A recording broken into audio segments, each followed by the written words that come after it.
All right, let's take a look at how to deal with a solution that's being diluted. Okay, and usually what this means is you have a stock solution of some kind and the concentration is labeled on it, and you're trying to dilute it with water down to a much more tolerable amount, or make it last longer, or give a particular patient a certain amount. So here's why we're going to go through this. We're going to look at a specific formula that's it's more generic. It can work for any kind of concentration unit that's out there.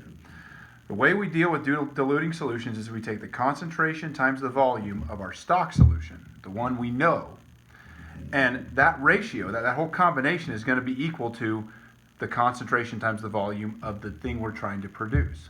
Okay, so in short, it's C1 times V1 equals C2 times V2. Now, what kind of units do we need? Well, it doesn't really matter as long as they agree.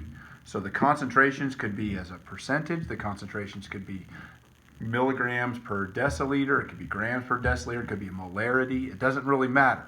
Any concentration will work as long as C1 and C2 agree with each other. They're in the same scale. Same with V1 and V2. That could be milliliters, it could be liters, it could be gallons. It doesn't make a difference as long as those two units are identical. So let's take a look at this situation written in blue here. It says if 50 milliliters of a 15 gram per deciliter solution is diluted to a total volume of 700 milliliters, what is the resulting concentration? So to translate this, we've got a small bottle on the shelf that's actually fairly concentrated. There's only 50 milliliters in it, but it's 15 grams per deciliter. So this right here, I know it looks complicated, but that's just a unit of concentration. All right, that is my C1. Okay. My V1, my initial volume, is the 50 milliliters that I have in that container. Now, if I take that stuff and I dilute it by adding a bunch of water to it, and I get it to a total volume of 700 milliliters, so I add a lot of water here. I'm diluting it down. It's not going to be this concentrated anymore. We're trying to figure out what that concentration is going to be.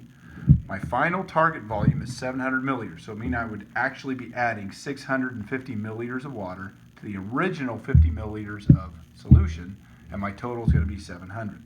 The math here is really pretty easy.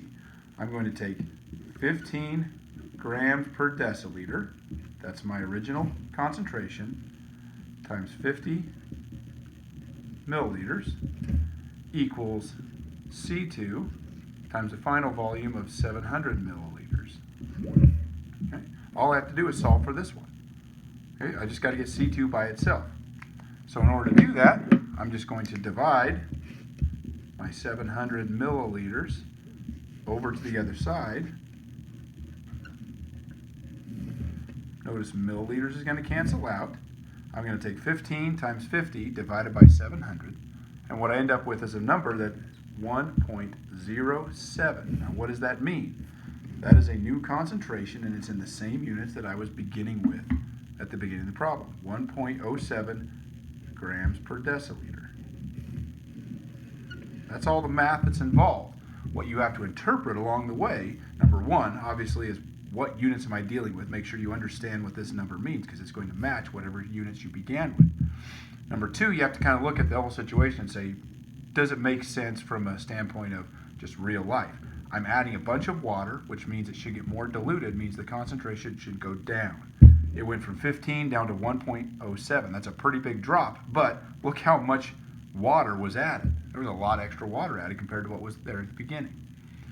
Okay, and then the last thing here that you really kind of have to watch out for is this time I happen to have the total volume. Okay, but it's fairly easy to misread this, and sometimes you actually have the amount of water that's added, and you have to figure out, oh, what if this was added to this? In this case, that's not how it was worded, but you have to watch out for that. And that's how you do diluting solutions.